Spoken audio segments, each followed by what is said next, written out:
Social मीडियाची craze तरुणांप्रमाणे किशोरवयीन मुलांमध्ये मोठ्या प्रमाणावर आली आहे. अभ्यासाकडे लक्ष देण्याऐवजी या वयात तासनतास मुले सोशल मीडियावर घालवत असतात.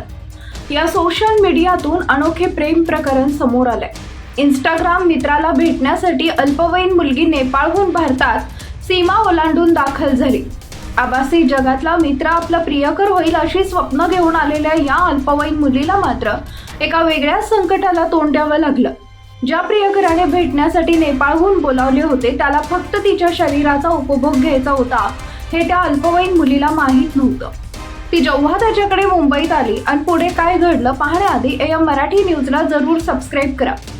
तर एका 15 वर्षीय मुलीची मुंबईतील मुंब्रा येथील एका मुलाशी इंस्टाग्रामवर ओळख झाली. दोघांमध्ये चॅटिंग सुरू झाले, त्यातून प्रेम झाले. एकमेकांचे नंबर घेतले गेले, प्रेमाच्या आणाभाका घेतल्या गेल्या.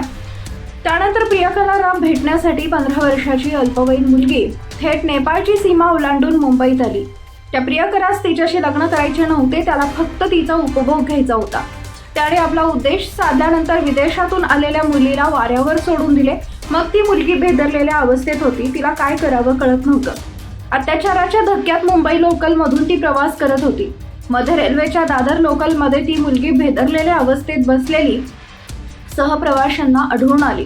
सहप्रवाशांनी मुलीची आस्थेवाईकपणे चौकशी केली. त्यानंतर धक्कादायक घटना उघड झाली.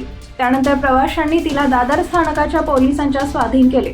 पोलिसांनी केलेल्या चौकशीत तिच्यावर घडलेला प्रसंग कळला आणि काही तासातच पोलिसांनी आरोपीला बेड्या ठोकल्या. मुंबईकर प्रवाशांमुळे सदर घटना उजेडात आली. सोशल मीडियातून झालेल्या ओळखी मुली घर स्वाणी देश सोडून पळून येत आहे. यावेळी अनेकांची फसवणूक झाल्याचं लक्षात येत आहे. या प्रकारामुळे पालकांनीही सजग राहण्याची गरज आहे.